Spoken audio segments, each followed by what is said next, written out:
Hi, I'm Alicia Michelle, best-selling author, ICF certified coach, and neurocoach. I love helping Christian women discover practical ways to manage emotions with science and scripture so they can live with more calm, more clarity, more confidence. I'm so glad you're here. Find a cozy spot and let's get started. Hi there. Welcome to today's episode of the Christian Mindset Coach with me, Alicia Michelle. Let's talk about something that I think gets misunderstood a lot. What people-pleasing actually is. Recently in the Emotional Confidence Club, we had people-pleasing as our monthly topic. And so I asked the ladies, what is one aspect of people-pleasing that you want to get resolved as we talk about it this month? And one woman's response was this. She said, one aspect of people-pleasing that I'd like to get resolved is to have more clarity around what people-pleasing behavior is and how to notice it sooner. And I was like, wow, that feels like almost a question that we forget to ask because we think, well, I already have an idea of what it is. I already know what it looks like. But as we dig into what people-pleasing could be, there are many ways that I think you and I would be surprised in how it shows up. And most of us don't walk around thinking, oh, I'm a people pleaser. We kind of think instead, I'm just kind, I'm thoughtful, I don't want to hurt anyone. And I just want to say that people pleasing isn't about being kind or being thoughtful. We need to be kind. We need to be thoughtful. People pleasing is about making a decision from a place where we are wanting to protect ourselves for some reason. And so when we talk about identifying what people-pleasing is, some of the signs, some of the behaviors, asking that core question, we're not saying that we want to stop caring about other people, we don't want to be respectful, we don't want to be aware of others' needs. Those are all biblical things. We're not removing that care. We are talking about how to have those characteristics in a way that honors God. Because when we have those characteristics in a way where others are influencing their output, that is no longer a healthy expression of those characteristics because we're saying those are expressed with a purpose outside of serving God. They're expressed with a purpose of serving others, protecting our deeper needs, as we'll talk about. And so I just want to say that don't hear as what we're going to be talking about here as what we should do or shouldn't do in terms of caring for others. It really is about motivation. Let's just give a really simple, clean definition here. People-pleasing is when your decisions are primarily driven by fear of how others will feel or how they will respond.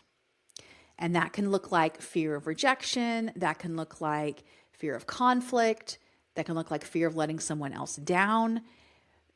We'll dig into more of that later, but I just want to say that it's about the fear of making someone else uncomfortable, mad, and ultimately about putting ourselves in a place where a relationship may be at risk.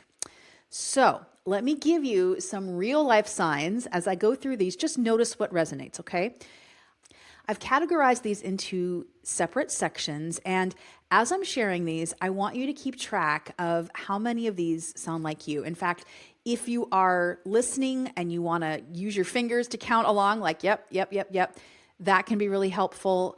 I'm going to go through the list pretty quickly, and then after I go through the list, we'll talk about what some of the motivations are in general on that deeper level for people pleasing, because I feel like there's not just one behavior or sign that equates to what the deeper issue is. It could be anything. So I'm going to go through each of these one at a time. The first category is thought patterns. Do you notice yourself replaying conversations after you have them? That is a sign. Do you wonder if someone is upset with you? Again, a question that we can ask ourselves that's healthy because we don't live in a bubble where there's no one else in our life. We have to think of other people. But if we're doing it to a point where you know in your heart when it starts to become a little more than just I'm having an awareness of others, but I now wonder and I'm almost obsessive about, is that person upset at me? So that's another sign. Another one under thought patterns, overanalyzing what you said. This is one I know I've been stuck in many, many times where I think about a conversation. I have conversations that I wish that I had, where I said the thing that I wish I had said. Just going back and thinking, if I had said this, would she have said that? Or if I didn't say this, maybe we wouldn't be in this situation right now. Just thinking about, do you overanalyze what you say in these conversations? A second category is not just the thought patterns, but now communication patterns. How are you getting what you may be thinking about and expressing it into the world? One of those things is over-explaining. I have a friend who I know struggles with confidence for various reasons, and every time I interact with her, this is one of those things that I pick up on immediately, where she wants to just keep talking and talking and talking to fill the space, I think, but also to over-explain so that I know for a fact that she is trying her best to be what she thinks I want her to be. So she's explaining, oh, well, I did this, and this is why this happens, and just so that there's zero confusion. So that's a sign. Another one is softening your opinions. Now, we did an episode recently about this where we talked about how we say certain words where we're trying to maybe appear that it's not, that our opinion is perhaps offensive or difficult to hear. We want to portray it in a light that is easier to absorb. But when it comes to saying certain phrases like, I just wondered if, or I don't mean to disturb you, but, or is it okay if I ask for, because it's almost like we're waiting for the other person to say, no, it's fine. I'm so glad. Yeah, sure, of course. We're waiting for that assurance that things are okay and we're okay with them. So we can soften our opinions. And this is something I did for a really long time. And God's really calling me out on right now, even as a new sweep to kind of go through, what do I say? How do I interact with people? Do I still use these phrases? And what am I really saying in the moment when I use them? Another one is saying it's fine when it's not fine. How often do we, just to keep things moving, say, well, that's fine, that's fine. Of course, we are not talking about being a difficult person. We're not talking about deliberately causing drama where there doesn't need to be drama. Sometimes we just need to let things go. But you and I know in our heart of hearts, those moments when it's like, that really isn't fine that she didn't text me back after 5 days of me asking that question. I was hearing a story in an audiobook that I was listening to this morning about this guy who was reaching out about a project, and he was sharing how he reached out to this woman over a dozen times over like a 6-month period. She would say, oh, yes, I'm going to do this. And then she didn't do it, and just happened over and over again. And he was in his mind saying, that's fine, that's fine. And I thought, it's not fine. It's totally not fine. The last one with the communication pattern that I was going to share here is similar to some of the others, but it's apologizing when you don't need to. Saying, like we had shared a second ago, some of those phrases like, I don't mean to disrupt you, or I'm sorry for this extra request, or can I just ask one more thing? Apologizing for existing is kind of what I personally feel like when I say this, which keeps me trying to be more vigilant about that, because I feel like, gosh, why would I apologize for existing? That sounds ridiculous. But ultimately, a lot of us do that because we're trying to make sure that we are in a place where there is that lack of tension. The other person is good. That if there is tension, we can deal with it on our inside, but we just want to make sure the other person is good. Let's move on to some emotional patterns. This could be feeling responsible for others' feelings. This is a big one.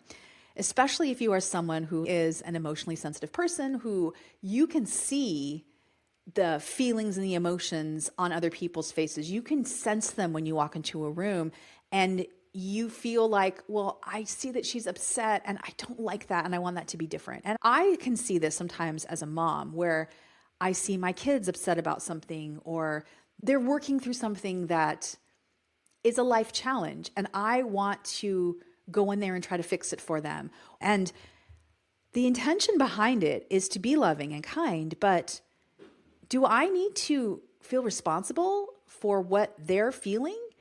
That's their feeling. That's their reaction to this. And maybe God needs to teach them. They need to learn this lesson themselves. Am I going to put all that to the side just to help what I think needs to happen, like letting them feel better? So, feeling responsible for others' feelings. How about this one as an emotional pattern? Anxiety when someone else is off. This is something that I know for years I did, and I didn't know why I did it until I really realized that there was this deep question underneath of like, when there is difficulty or when things are not where everybody's happy, then I feel like, okay, well, what's going to happen next? What could that be about? And that's dealing with some issues in my past of that's a trigger for me. And I found myself though, when there is someone that I don't know what they're feeling, it can cause a lot of anxiety. And I find that I try to just, well, can I do this for you? Or can I do that for you? That's people pleasing. That's kind of what we just talked about a second ago with feeling responsible for their feelings and taking it into ourselves to try to fix it for them. The last one for an emotional pattern is guilt. Guilt for setting boundaries. This is obviously one of those things that tends to come up as one of the most common behaviors for a people pleaser. Boundaries and people pleasing kind of seem to go hand in hand in that conversation, but feeling guilty for saying no, it often means that there might be something inside us that's saying, I want to keep this person happy. And if I just say yes, I don't have to worry about that tension, which at the root, of course, is people pleasing. 2 more categories here. Behavior patterns. This is saying yes when you mean no, or avoiding a hard conversation. This is something that a lot of us struggle with because we think, I just don't even want to talk about that. Changing your decisions based on others' reactions. Sometimes we do that when we're people pleasing, and putting others' needs ahead of your own consistently. Putting that one in brackets to the side because God calls us to be sacrificial. Jesus says to lay down your life. He gave the ultimate example of laying down his life for his brothers. We're called to not think of ourselves first. The first shall be last, the last shall be first. We're wired not to think that way. And as believers, we're told to act with an others mindset first. The problem is the motivation behind it. Are we thinking of an others mindset because it is going to benefit us, to make us look better, to make us feel better about ourselves? People might think, oh, she's super giving because she did this. Or is it ultimately about, I'm putting the other person first here because the Lord told me to. The Lord said, do that. It makes me think of something that it sounds like a really silly conviction, but it's something that God gave me years ago in marriage. And I do it almost every day. God has to remind me, remember that little conviction we talked about? And it's this: when we're serving food, to give the portion that looks better or is bigger to the other person. And usually that's my husband. I make breakfast for my husband every morning. I know that sounds like whatever you want to think about that. But for me, I like to make breakfast. I'm down there making eggs or whatever anyway. And my husband works at home here with me. And so I was like, well, why can't I just make it for him? So that is something that I do every morning. But I have to continually ask myself as I'm serving that plate and I call him in to say, hey, breakfast is ready. Am I choosing to give him the bigger portion for the right reason? I'm not doing it because he'll say, oh, wow, thanks. I'm doing it because I'm letting him be first in that way because God is having me do it. So it's these little checks that God can give us in our spirit throughout the day, especially in these ongoing relationships like marriage or parenting. Pay attention to what some of those things might be. Pay attention to the motivations behind them. Now, these patterns, these behavioral patterns, are really the deeper identity level patterns. So these patterns are needing to be seen as good, needing for others to see that she follows the rules, she's not a problem, she is the good girl at church who has everything all together. You know that feeling. That is when the motivation is to make someone else happy or to be seen as good in front of other people. That's not a holy motivation. Another one is fearing being misunderstood. This one's deep because at the end of the day, we want to be seen. We want to be heard by others. We want to be known. We have this primal need to be accepted and to be loved and to be seen for who we are, especially in our society that's all about just be yourself and live your own truth. That if we have this idea of if I am not understood by someone, then that's dangerous. That can be a sign of my worth being valued and seen only when others see it as valuable. When I am understood and I am recognized as being okay, and I'm putting that in air quotes for those of you watching on YouTube, okay, when I am seen as okay by others, then I am okay. So that fear of being misunderstood is a powerful one, especially within our current culture. The last one under identity level patterns, and then we'll kind of go through and review these, but we'll go back and you can go back and count with your fingers which ones relate to you. This last one is equating conflict with something being wrong. For years in my marriage, I was really worried that when my husband didn't talk to me, that there was something wrong that I had done. That is something that I had in my past, as when people in my life were unhappy with me, they wouldn't talk to me. And because my communication level or language is words of affirmation, quality time, when someone doesn't talk to me, especially when it had happened on a formative level in my life, then I equated that as there's something wrong in the relationship, something wrong that I'm doing. I need to overly be kind. I need to overly show myself as helpful or good, maybe take responsibility where it's not my responsibility. And God has had to do a lot of unwinding in me in this, because He has definitely convicted me in those moments where it's like, you need to apologize, Alicia. Like, that's not right. And that it is about you. Like, there's conflict in the relationship because you said something and you did something and you need to fix it and you need to apologize. And then there have been times when He's like, that's not about you. I mean, I think we forget that other people have bad days. Other people are off. Other people have these mood swings. And if you are a people pleaser, you're going to want to take all that in as, well, it's me. I did it. I caused the problem. So let me fix it. Any sort of tension we can begin to internally call our own and try to fix. That is another sign of people pleasing.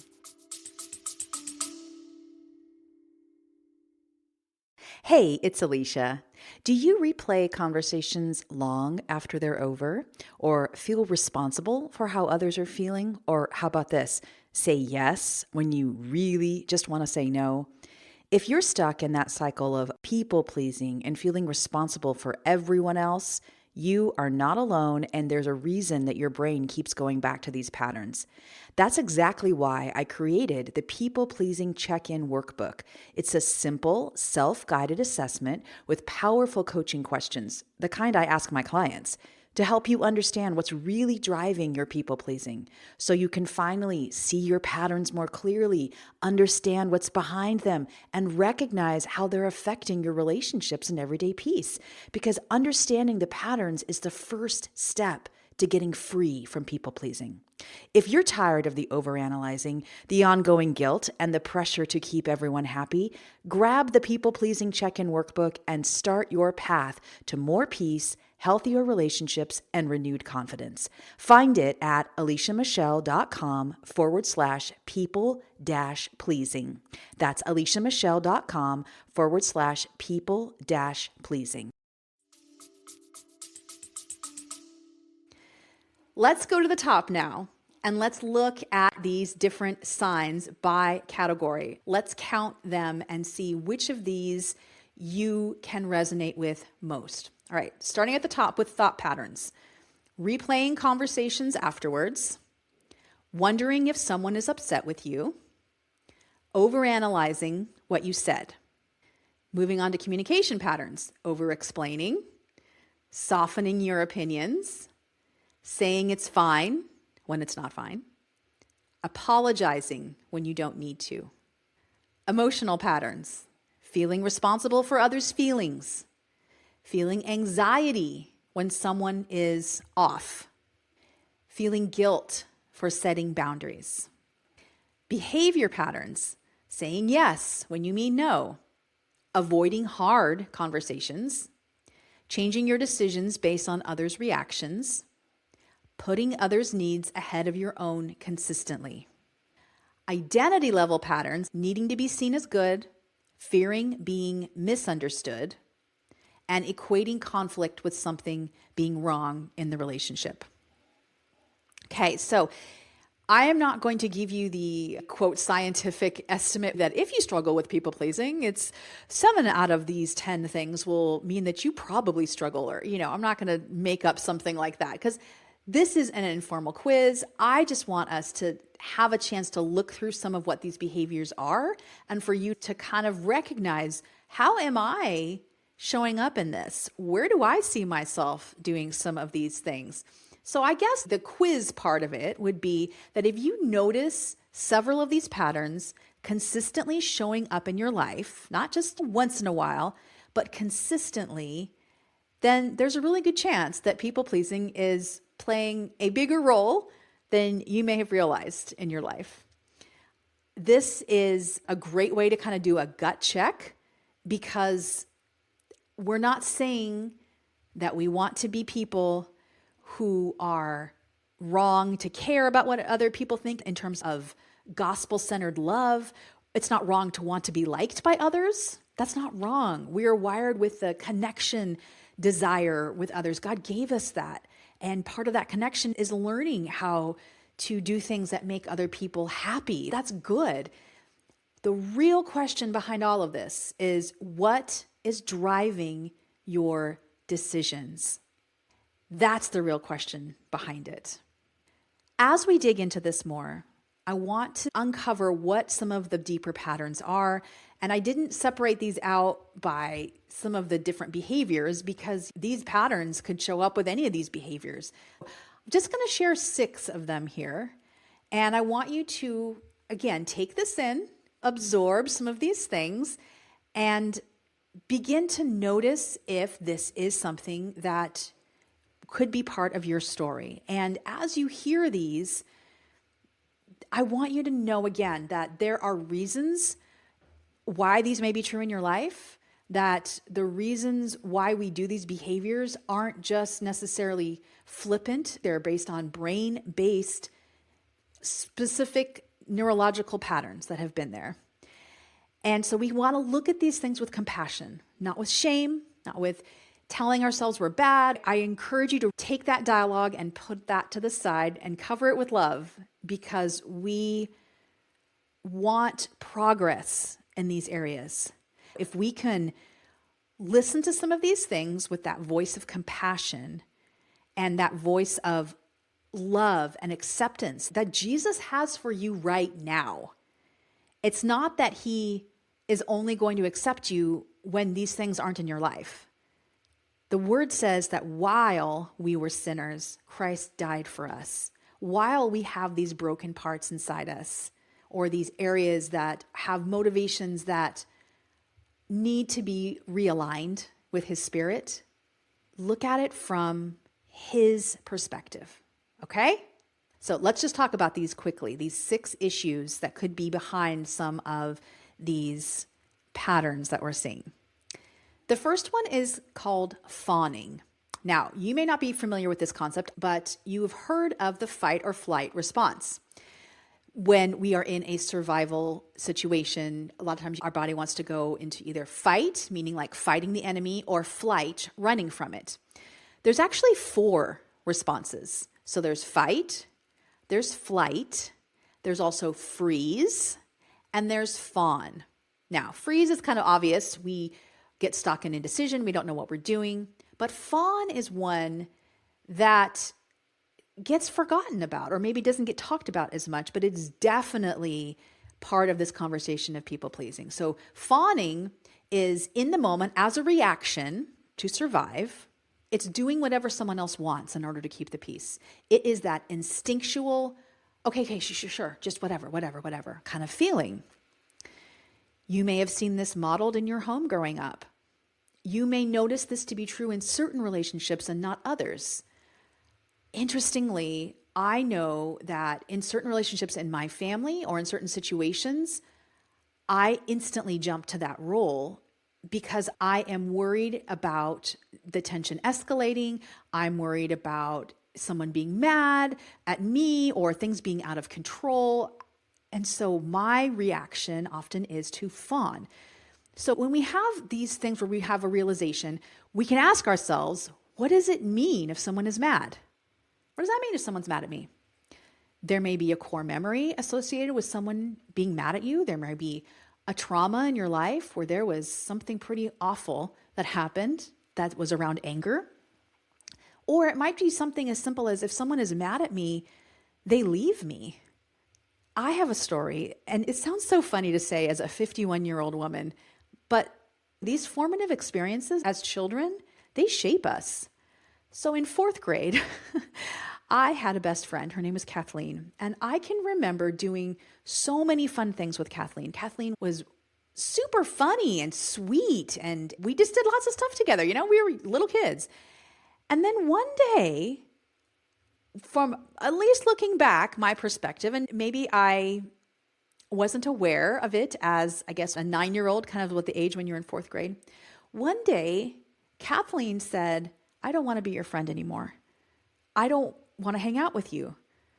And I, being someone who is emotionally sensitive, I was shocked by that. I was so hurt by that. I didn't understand where it came from. I thought, what did I do wrong? And she just completely shut me out, which meant that my entire friend group also shut me out. And I remember feeling so lost and so sad. I remember feeling like I would have done anything to make her happy so that she would have liked me again. That was my 9-year-old brain trying to get back to a homeostasis mode, out of survival and into safety. So that's, to me, a memory that I have that sometimes causes me to kick off into fawning, because I think if I could just do what someone else wants, then I can stay safe. Here's another one.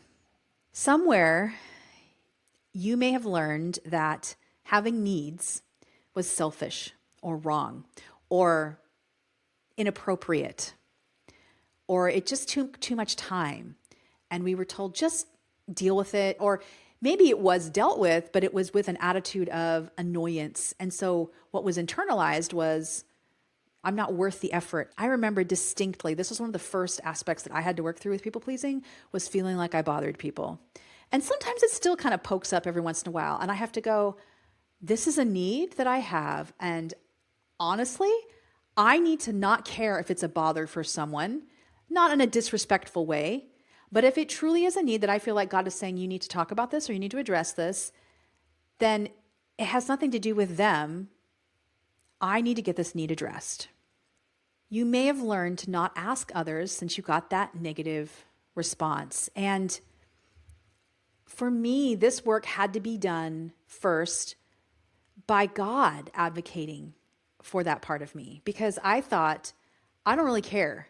I will just push it down. I don't need to get this need met. And God had to be the one to say, I want to advocate for that little girl inside who is saying, no, I have this need and I'm going to speak up about it. And this is like tiny little things that it comes up. So for example, the other day, we're in the middle of doing a kitchen remodel, and I was talking with the guys who are doing our countertops, and we had to give our 10% down to be able to book the service.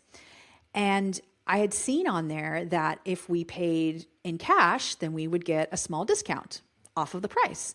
And so I had mentioned that to him, and he said, oh yeah, of course, of course. And so he printed out the contract. And as I was signing it, I realized that percentage, that extra percentage off, was not included in the final price. And there was a part of me that was like, Alicia, just let it go. Like, who cares? It's not that big of a deal. Don't be a bother. Because I knew that he was going to have to reprint the contract. And I thought, oh, I don't want to cause more issues. And then I realized, no, that's not what this is about. He had shared willingly, and this company was willing to give us this discount. This is our family's money. God has entrusted this money to us. Why wouldn't I make sure that that was included in it? Not in a way to be cheap, but just to say like, well, you said this, so I'm going to follow through with this. And so I had said, as we were looking at the contract, I said, does this include that discount for paying in cash? And he said, oh my gosh, yes, I totally forgot about that. Let me reprint it. It ended up being no big deal. I just want you to know that even on the healing side of some of these patterns, like people pleasing, there are things that can pop up from time to time. The difference is now we can recognize it and go, oh, there's that pattern again. How would God want me to answer this? Another pattern that might be behind these behaviors is we people please because we want to appear to be perfect. So the question is, how does being perfect help us? Well, being perfect may have meant being liked, being included, being welcomed. When we have the fantasy of perfectionism, which is often hand in hand with people pleasing, when we have that fantasy of when I am perfect then, or if I am perfect then, a lot of times we convince ourselves that we can remove the fear of people leaving us or being mad at us. So we just work to keep everything in our court absolutely perfect and without any fault. This is part of that pattern that is unrealistic, and it is not that we're doing it to be a good person or to make a wise choice. It's because we're doing it to keep up that front and to make sure that others are happy. I want to also talk about this other thing that's underneath it, which is to be needed by others, to have value. Sometimes, if you've noticed in your family or just in other stories that you've heard, the pattern of they're the troublemaker in the family, like the kid who's the troublemaker. And then there's often the kid who's the good kid. And there's this pattern that goes back and forth where the troublemaker gets attention from the parents and the good kid is good because that's how they get attention and that's how they be the ones who are liked by others and how they keep that approval up. One client recently told me about how when she was growing up, she had a single mom and she had several siblings who were the ones getting in trouble, causing all kinds of problems. And she saw how her mom was really upset by all of these problems. And so she wanted to make things easier for her mom. So she saw that her mom needed her to check in on her siblings, to be the responsible one. And so she felt needed by doing this people pleasing. I'm just going to be perfect. I'm just going to do everything my mom says. Motivation behind that, not that it's bad to do what our parents say, not that it's bad to do the right thing, but if we're doing it from that motivation of, I need to do this in order to feel worthy or to feel attached to that other person, then that's where it becomes a problem. The last thing I wanted to bring up is just this idea of keeping the peace in complicated relationship dynamics or even work dynamics. There was another woman who shared with me recently about how she really feels like she has to people please because in a work situation, there's so much toxicity happening and she doesn't feel like she can speak up. She can't really say anything because the culture at the company has kind of always been this way. And if she was to speak up, she may lose her job. And that's something that's a very real fear for her. So a motivation behind why we may people please is simply because we think there's no other option. The reason I bring this up is that she's recognizing the dysfunction of people pleasing in her work situation. Now it's up for God to help her know what to do with that.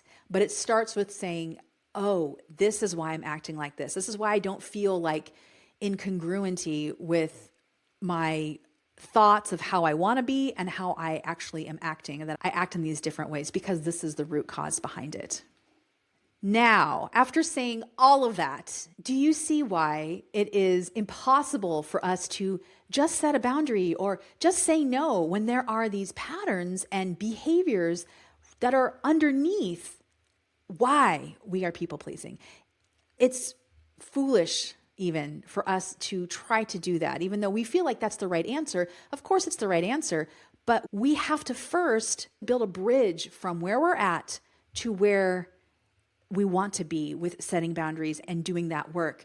And that starts with healing these inner patterns, creating brain-based new neurological responses when these things come up, refining what it means to be loved, to be worthy, to be enough, which are some of the core questions that are coming up here. Once we have that in place, then we can walk across the bridge to setting a boundary. It becomes so much easier because we're dealing with what's underneath and not just saying with willpower, I'm going to make it happen. And the reason why it's so important to address what's going on and to eventually get to a place where we can set boundaries and we can say no is, number one, it helps us live in congruence with how God wants us to live. We don't feel like we are a slave to anyone but Jesus Christ. And that's how we're supposed to be in our relationships. God first. We all know that acronym of Jesus first, others second, and then yourself. We know we're supposed to put God first, and we feel this shame and guilt when we are in these patterns. So why do we want to keep carrying that weight? Why do we want to keep carrying that resentment towards ourselves, that guilt, that shame, that anger, truly anger? We don't want to carry the exhaustion anymore of what it means to keep playing the role or to keep doing the mental gymnastics. There's a cost to these things. And that's why we have to learn how to build that bridge. And so I first just want to encourage you that a lot of us can see these things in ourselves. And in fact, people pleasing is the number one issue that women tell me that they deal with. When I speak, and people come back to talk to me at the book table, or they pull me aside after on the side of the stage, I would say at least 80% of the time, the topic will be around, how do I stop pleasing this person? They may not say the word people pleasing, sometimes they do, but there is a behavior that they're dealing with, and at the core are these patterns rooted in people pleasing. If you're feeling some of this, I want to offer you something that can be helpful, and that is a resource I've created called the People-Pleasing Check-In Workbook. This is a simple document where you're going to go through and just ask yourself some very simple questions. There are podcast episodes attached to these groups of questions that you can listen to if you want more context around them, but it's going to help you figure out, how is this showing up in my life? What might be the reasons behind why it's there? And how can I start to get some traction in this area? How can I begin to build that bridge to the other side? And it will help you get a bigger picture for what is that next step.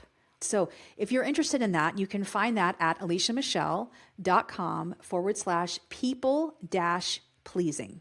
And that is the People-Pleasing Check-In Workbook. That's not going to help you build the bridge, but that's going to help you see, wow, how is this showing up in my life? So I hope you check that out. Again, aliciamichelle.com/people-pleasing. I want to also remind you that as a coach, I am always wanting to help women in these areas, especially areas that are the biggest of concern to a lot of us. And so I do have a coaching program specifically for people pleasing. And depending on when you're listening to this episode, we may or may not have space for new clients in that program. It's called the People-Pleasing Mindset Makeover. You can go to the coaching page, which is aliciamichelle.com/coaching, to learn about that program specifically. And this is the place where you would build that bridge across from where you're at to being able to set boundaries. This is the place where we create brain-based scripts to change the patterns inside. We understand what we need to hear inside to learn about how to accept these truths that God says about us, because a lot of times that gets in the way.